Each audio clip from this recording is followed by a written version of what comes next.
que es François Dawan, su nombre, que ella es psicoanalista, viene del lado del psicoanálisis. Tiene un libro que se llama Don Quijote para curar la melancolía. Y ella no es una crítica literaria, no analiza la novela. Lo que hace es, parte de sus experiencias con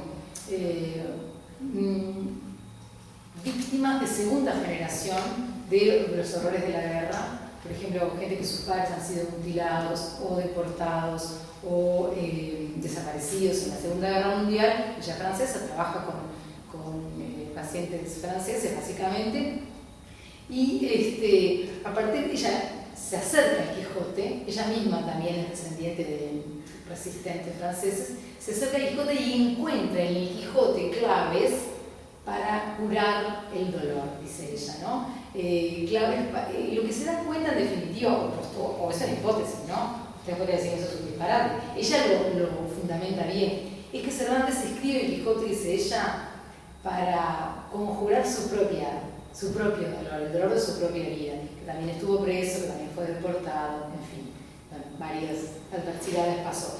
Y a su vez encuentra en el Quijote como una especie de programa para salir adelante de situaciones de adversidad.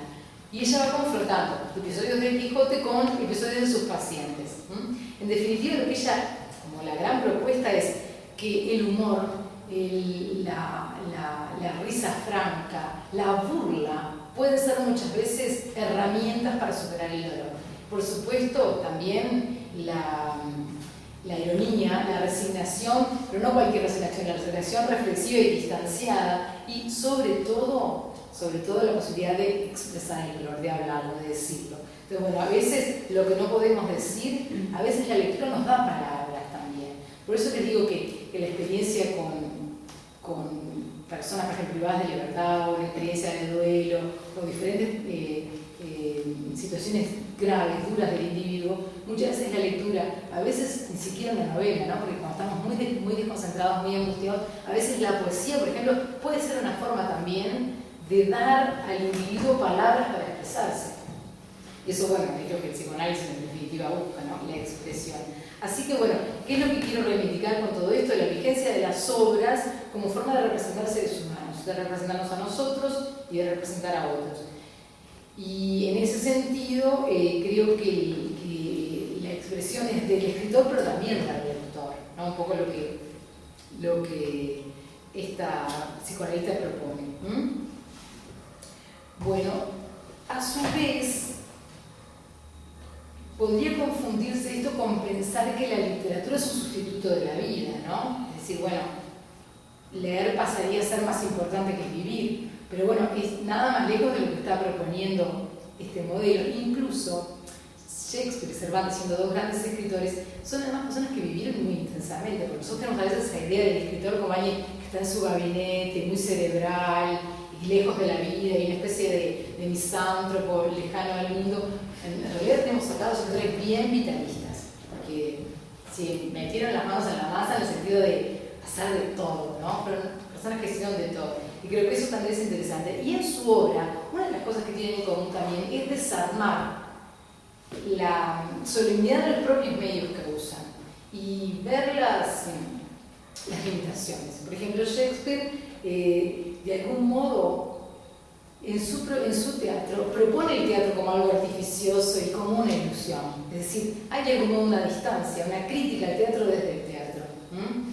Cuando en Hamlet quiere desenmascarar a los asesinos de su padre, y lo que se le ocurre es montar un espectáculo, una obra de teatro que reproduzca la situación. Bueno, la obra de teatro es, digamos, inquietantemente más real que la otra realidad. Estamos hablando de dos realidades ficticias, ¿no? Una realidad en primer plano, una ficción en primer plano y una ficción en segundo plano. La ficción en segundo plano parece ser más real y por eso más desarticuladora que la otra. Es decir, logra cuestionar la realidad mediante el artificio. Y en definitiva, una de las ideas de Shakespeare es el teatro es vanidad, es ilusión, como la vida, que es un tema muy barroco, ¿no? Cuando la vida es sueño, dice Calderón, que es otro escritor barroco, pero español. Así que, de algún modo, también Shakespeare busca confundir esos límites entre ficción y realidad, pero con cierta con cierto propósito, ¿verdad? En el caso de Cervantes, Cervantes imagina, concibe un hidalgo de pueblo con una vida común y corriente que enloquece por leer. O sea, hay un cuestionamiento desde el punto de vista historiográfico, sociológico, se puede decir, bueno, es el auge de la imprenta, es la masividad del miedo, el peligro, la masividad de la herramienta que se va de control. Todos hemos escuchado decir a la gente el peligro de Internet, porque los muchachos pueden leer de todo, y ahora todo el mundo puede leer de todo. Esas mismas polémicas surgían en la época de la imprenta. Pero creo que Cervantes también va más allá de eso, ¿no?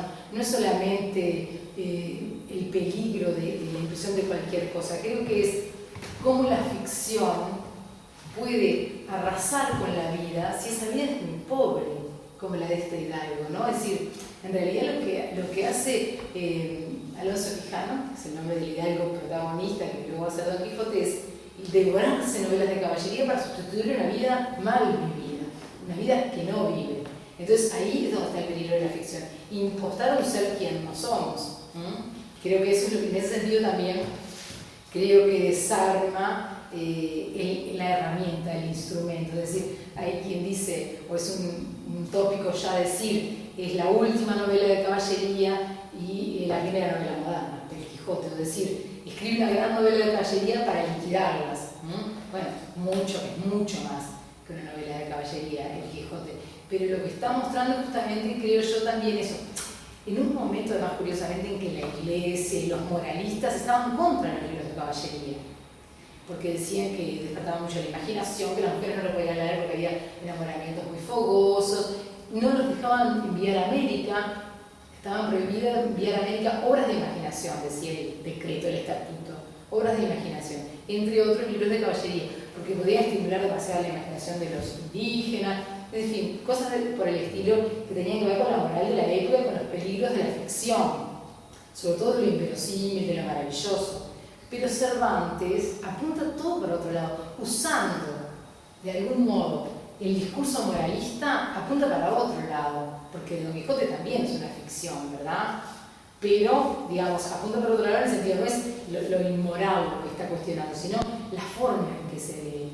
Yo creo que hay muchas maneras de leer el Quijote, ¿no? Pero a mí me gusta, en todo caso, para no caer yo en el dogmatismo, a mí me gusta pensar que también Cervantes cuestiona el dogmatismo, la lectura dogmática. Leer algo como si fuera la verdad revelada, digo esto con respeto de los creyentes, por supuesto, porque ¿cuál era la verdad revelada? La Biblia era la verdad revelada. Pero Don Quijote lee los libros de caballería como si fueran la Biblia, como si fueran la verdad. Entonces, tiene que reproducirlo, lo que esos libros dicen. Y si la realidad no combina, bueno, pues forcémosla. En definitiva, y hagamos que coincida, en definitiva era un poco lo que hacían también el poder en ese momento, tratando de que todos se adaptaran a una única verdad, monolítica y central. Digo, eso es una de las posibles lecturas, hay muchísimas formas de leer el Quijote, pero bueno, como una especie de parodia del fanatismo también, me gusta verlo. Bueno, alguna cosa sobre los datos, ¿no? Yo les dije sobre los datos biográficos de estos dos escritores tan importantes.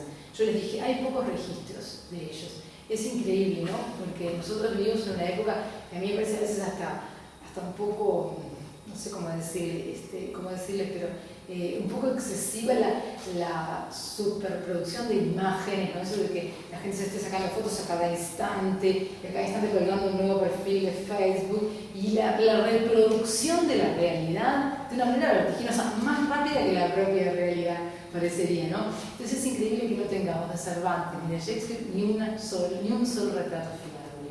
Es decir, no podemos decir, este es el rostro de Shakespeare. Hay una pintura, hay tres creo de Shakespeare, y una de Cervantes que son las más, las que se atribuyen, se consideran atribuidas, pero no se puede decir realmente que sean ellos. O sea que la mayoría de las veces que vemos la imagen de Shakespeare y de Cervantes reproducida son aproximaciones. En el caso de Cervantes, ya les voy a leer, hay un retrato de sí mismo que es el que inspiró creer que ese retrato, que es anónimo en realidad, fuera de Jauregui, un pintor de la época, y que se supone que lo pintó. También se supone que las novelas ejemplares de Cervantes, que son de 1613, él muere en 1616, se supone que iban a tener un grabado con su rostro. por algún motivo el grabado no fue, porque él dice, este que veis aquí de rostro aguileño y este que veis aquí nunca estaba aquí. O sea que se supone que es una trampa que Cervantes puede ser, porque él es muy divertido, así, juegos de ese tipo, pero también puede ser que fuera y hay un grabado que después por algún motivo fue, porque las ediciones en la época eran complicadas, como se imaginarán. Así que no tenemos retrato, tenemos muchísimas lagunas de información sobre sus vidas, sí, hay muchas cosas que no sabemos. Ya les dije, bueno, por ejemplo, la fecha de nacimiento, generalmente se consigna el bautismo, pero no sabemos bien cuándo nació, en el caso de los dos. Así que son reconstrucciones de datos, ya vamos a ver, bueno, en qué caso, por ejemplo, en el caso de Cervantes es increíble, pero la mayoría de los datos que los tenemos gracias a que su familia tuvo muchos problemas con la justicia, muchos. Desde su abuelo, su padre, sus hermanas, su hija. Entonces, podemos hacer como un mapa de la familia Cervantes. ¿Por qué? Porque se pasaban en juicios por algún motivo. Hay mucha gente, eso a mí me parece también algo muy inquietante, ¿no? Mucha gente en siglos anteriores, pienso en mis bisabuelos, que los únicos datos que quedaron de su vida son sus inscripciones en el registro civil. No dejaron nada, ni una huella, ¿no? Hoy por hoy tenemos esa proliferación de datos sobre las personas. El hijo de Shakespeare, sin ir más lejos, solo se conserva su epitafio, su fecha de nacimiento, su fecha de nacimiento y muerte en la tumba. No se sabe nada de lo que hizo. Debe haber muerto joven, pero de todas maneras, no hay ningún dato sobre su vida. O sea que a veces hay que reconstruir, es un trabajo muy arduo, las biografías a veces son muy contradictorias. Entonces, bueno, ¿qué sabemos de Shakespeare? Sabemos, bueno, no sabemos exactamente cuándo nació, pero sí que fue bautizado un 26 de abril, por eso se conjetura el 23 como fecha de su nacimiento. Y una cosa que quizás ustedes hayan oído porque es muy polémica y es también de las cosas que más gustan, que más atraen, como todos los misterios, son todas las dudas sobre la autoría de las obras. Es decir, Shakespeare incluso se ha negado muchas veces. No sé si vieron la película Anonymous hace un par de años, un año pasado creo que la estrenaron. Creo que estuvo poco tiempo en cartel, pero Anonymous fue un escándalo en Inglaterra porque niega la autoría de Shakespeare de las obras célebres. Y esto, miren que casi desde la contemporaneidad se negó. Quien se postula Francis Bacon como un erudito, un intelectual de la época, como que podría haber sido la mano detrás, digo que estaba todo coordinado como la mano detrás de este hombre que escribió. ¿Y por qué? ¿Por qué se cuestiona que Shakespeare haya podido escribir las obras? ¿Por qué no? ¿Por qué un individuo no pudo escribir eso? No es que fuera imposible. Creo que el principal motivo es porque se sabe muy poco de su formación. Es cómo llegó a ser el hijo de un carnicero de Stratford, un escritor de esa categoría. Si no se sabe, ni siquiera se fue a la escuela. Entonces creo que esa laguna que con Cervantes pasa algo parecido, ¿no? Difícil de aceptar la formación autodidacta. No hay registros escolares de sus formaciones, entonces eso hace que ha dado lugar, además también Shakespeare se retiró del teatro los últimos años de su vida, entonces ha dado lugar a muchas conjeturas, y creo que además las conjeturas gustan, atraen, entonces bueno, siempre se proponen como diferentes posibilidades de autores. Increíblemente además de Shakespeare que escribió, yo tenía anotado por ahí, 1 millón de palabras más o menos, o sea, exactamente, ¿no?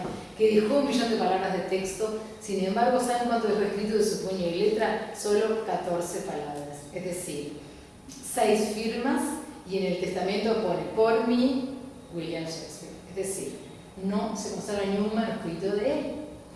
Es increíble, ¿no? ¿Por qué? Porque las obras de teatro se escribían, como muchos escritores de la época, en papel, o sea, en hoja suelta. Y los actores ensayaban con esa misma copia, no se hacían copias porque era costoso para una obra que iba a representarse por 2 meses, entonces no, hasta casi un siglo después no se empiezan a registrar esas obras, un poco menos de un siglo, pero digo, la compañía a la que Shakespeare perteneció recién hacia 1730, por allí empiezan a registrar las obras. O sea que no conservamos manuscritos de Shakespeare. A mí me parece también que es algo increíble, no tenemos un rostro, no tenemos manuscritos, ¿no? Entonces, claro, todo eso ayuda al misterio, contribuye al misterio y a especular con respecto a eso, ¿no? Bueno, otra cosa que me parece también interesante señalar es que el fanatismo que generan estos escritores. Sí, en Inglaterra se habla de una especie de locura especial que es la locura shakespeariana, es decir, gente que se dedica obsesivamente a Shakespeare. Y algo parecido pasa con el Quijote, suscitan esa especie de fanatismo que creo que divertiría mucho a Cervantes, que justamente parodia el fanatismo del Quijote, ¿no? Ese fanatismo literario, pero bueno, puede haber muchas maneras de llegar a eso. Bueno, ¿qué otra cosa en común tienen Shakespeare y Cervantes? Y creo que también en cierta forma explican su peculiaridad, su lugar en la época, a diferencia de la mayoría de los escritores de su época y de casi todos los anteriores, no pertenecen a la nobleza. Y esto es una característica que también está mostrando una inflexión en la historia de la literatura, ¿no? Se podría decir de una manera muy genérica y muy burda, podríamos decir, son los primeros escritores burgueses. Aunque la palabra burgués hoy por hoy nosotros la asociamos a otra cosa, pero por esto quiero decir, tenían una cierta posición, digamos, no miserable, no eran pobres, pero no usaban de los privilegios de la nobleza. Yo dije, el padre de Shakespeare era carnicero, no solamente, también fue alcalde, tuvo como participación en la escuela del pueblo, con lo cual se supone que Shakespeare, por lo menos las primeras letras, las conoció, así que tuvo una formación. No se puede documentar, no quedan registros, pero bueno, en cierta forma, lo importante es que ninguno de los dos gozó de privilegios especiales ni vivió de rentas. O sea, los dos tuvieron que trabajar para vivir. Esto ya cambia, creo yo, la ideología y también la mentalidad, el modo de ser del escritor y lo que escribe. Porque también eso podría servirnos para explicar por qué en las obras de Cervantes y de Shakespeare personajes no nobles tienen sin embargo una altura moral, una grandeza que no era frecuente en la literatura de la antigüedad y ni en muchos contemporáneos. No vamos a leer, bueno, no puedo decir ninguna, porque nunca se puede decir ninguna, pero es muy difícil encontrar en Cervantes, por ejemplo, frases discriminatorias, ¿no? Es un autor muy abierto para su época, ¿no? Y lo que tiene Shakespeare de peculiar en ese sentido es en poder darle complejidad y grandeza a un personaje más allá de su condición social. Ustedes saben que la tragedia solo le daba, digamos, carácter a los nobles, los demás eran apenas como comparsas, ¿no?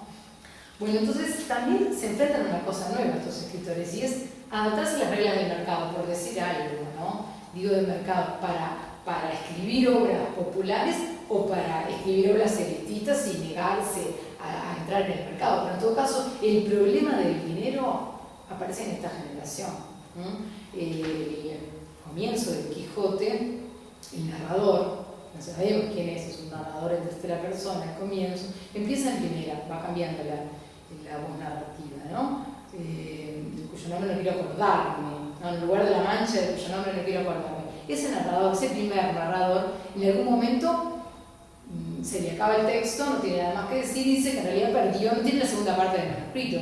Sale a buscar un manuscrito donde pueda conseguir la continuación de las aventuras de Don Quijote, y donde lo encuentra en un mercado y paga por ellos. O sea que tenemos una obra que nace ya en un contexto del dinero, del comercio, ¿no? De la compra y venta. Y Cervantes tenía clarísimo ese problema porque siempre fue pobre, siempre trabajó para vivir. Tenía clarísimo que tenía que buscar un producto vendible, ¿sí? Y en cierta forma Cervantes no se enorgullecía del Quijote como nosotros podríamos pensar, justamente porque fue exitoso. Y el éxito, todavía hoy, a veces conspira contra la celebridad, la aceptación del escritor en las altas esferas literarias. Entonces, si vende mucho no debe ser muy bueno, ¿no? Si las altas esferas como que siempre quieren el escritor elitista, escribe para una minoría. Entonces Cervantes tuvo que luchar contra eso, la aceptación de sus pares y el gran público, que la verdad que el Quijote fue muy leído, fue muy traducido muy rápidamente. Shakespeare, en cambio, se mueve en un medio mucho más apto para hacer dinero porque se mueve en el mundo del teatro. Y además, bueno, a él particularmente le fue muy bien, fue empresario. No solamente escribió, sino que también generó su propia empresa, fue actor. Se dice que hizo muchas tareas antes de llegar al teatro, pero digamos, lo que obviamente con hizo fortuna fue con el teatro, ¿no? ¿Qué otra cosa antes de ir a la...? Bueno, les decía eso, que en realidad no solamente logró hacer una pequeña fortuna, sino retirarse como un buen burgués después de cerrar su ciclo comercial, por decirlo de algún modo, en los últimos años de su vida, su pueblo, y disfrutar de una renta, de una vida apacible. En ese sentido, se podría pensar en Shakespeare como un empresario también, usando un término, digamos, que quizá en la época no se entendía como hoy. En el caso de Cervantes, él intentó colocar sus obras de teatro, sin éxito, ¿no? Pero claro que lo intentó. Para compañías teatrales, intentó hacer su camino a la fama también, porque también creo yo que el nombre, ¿no? El problema del nombre, también es algo que persiguen los escritores en la modernidad, es decir, hacerse un nombre, hacerse el lugar en el círculo de la fama, y fue también rechazado. Hay distintas hipótesis sobre esto, la más fuerte, la más posible es que Lope de Vega, que era su declarado enemigo, le cerró todas las puertas. Que Lope de Vega es, podemos decir, el Shakespeare de España, porque era el dramaturgo exitoso, de moda, y muy influyente también, ¿no? Probablemente Lope no lo quería, no sé, no hay ningún texto de Cervantes contra Lope, al contrario, pero sí hay textos de Lope contra Cervantes. Y una de las cosas que se especula es que en realidad lo que no le gustaba de Cervantes era su éxito, ¿no? Sobre todo. Y parece que cuando apareció el Quijote, usted sabe que en esta época la imprenta era relativamente reciente, pero todavía circulaban los manuscritos. Como hoy por hoy ustedes pueden decir, pueden tener un libro en PDF, pero también lo tienen en papel, también lo pueden comprar impreso. Bueno, en la época se conseguían manuscritos a la vez que estaba el libro impreso. Y el Quijote circuló manuscrito, o partes de él circularon antes de su impresión. Así que Lope sabía qué contenía el libro cuando el libro se editó, y prohibió a todos sus discípulos siquiera comentarlo, no hablar de él, que es la mejor manera de enterrar algo. No es hablar mal, es no hablar. Entonces, silencio absoluto sobre el Quijote digamos, dentro de los escritores importantes, serios, como les decía, públicamente gustó y fue súper leído, pero en el circuito de los escritores Cervantes no entró. Al final de su vida, en 1614, bueno, murió en 1616, ya bastante escéptico con respecto a la posibilidad de representarlos, pero ya creo también con el respaldo del éxito de Quijote. Sí, creo que eso lo animó a publicar los entremeses. Entremeses son piezas cortitas, son piezas de teatro para representarse en 15 minutos, entre acto y entre obras largas, como para entretener al público, que estaba a veces muchas horas en el teatro. Se hacían esas piezas cortitas, jocosas, o sea, de tono divertido, generalmente de personajes, figuras populares, jocosas, para distraer al público, para entretener. Y él decide, ya les digo, porque yo me había puesto un recordatorio de la hora para no pasarme, hacia el final de su vida decide publicarlas, darlas a conocer, y las imprime. Y en la declaración de propósitos de los entremeses dice que los imprime para que se vea despacio lo que pasa a prisa y se disimula o no se entiende cuando las representan. Y las comedias tienen sus sazones y sus tiempos como los cantares, dice. ¿Qué es lo que me interesa de esta frase? Que él diga que publicar un libro, publicar un texto inicialmente pensado para el teatro es para que se vea despacio lo que pasa a prisa. O sea, aquello que en realidad en la escena pasa rápido, lo que yo le decía del cine, el tiempo de reflexión es menor. En cambio, cuando yo leo, reflexiono, me puedo distanciar. Entonces, ¿qué es lo que nos hace ver también? Que eso obviamente la crítica ya hace mucho que lo sabe, que los entremeses de Cervantes superan el tono meramente cómico. Tienen muchos mensajes serios debajo de esa aroma, que son muy burlescos. Y algunos incluso... Ahora voy a pasar una propaganda, no es muy elegante, pero bueno. Los martes, está saliendo con El País, vieron, no sé si vieron una colección del teatro española. Está bueno para estudiantes, con prologuitos y con selección de textos, unos son completos, otros no. A mí me invitaron para hacer el de Entremeses, son estas piecitas de Cervantes, y una novela ejemplar de Cervantes. Es poco, muy cortito, son 64 páginas.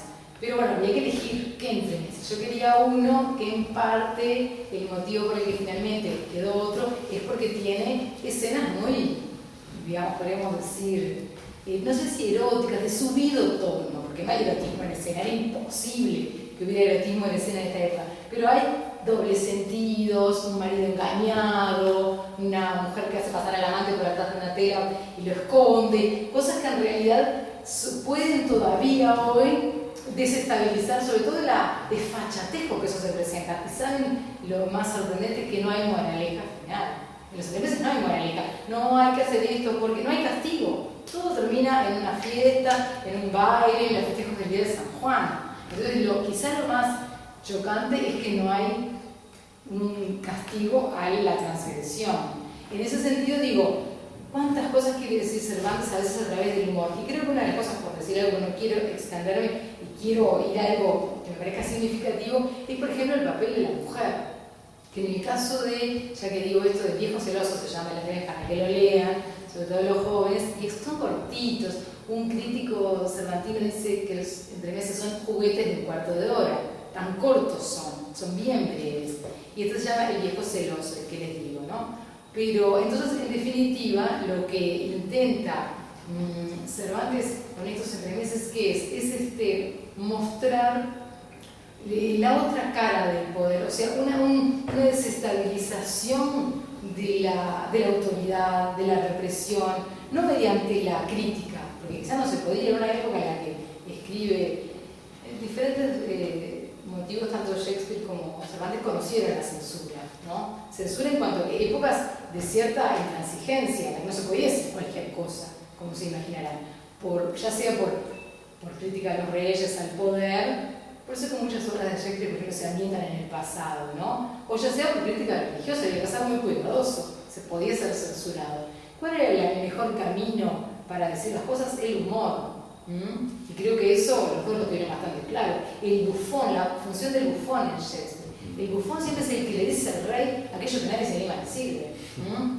Y en el caso de Cervantes, bueno, está la figura de Sancho Panza, que es una figura muy jocosa, que siempre tiene otro costado de ver desde un punto de vista, se suele decir realista, pero también popular, ¿no? Como y sí, los caballeros no comen ni duermen, pero él necesita comer y dormir. Es decir, ese otro costado pragmático, pero también tan real, ¿no? Tan de carne y hueso, que creo que es interesante también, ¿no?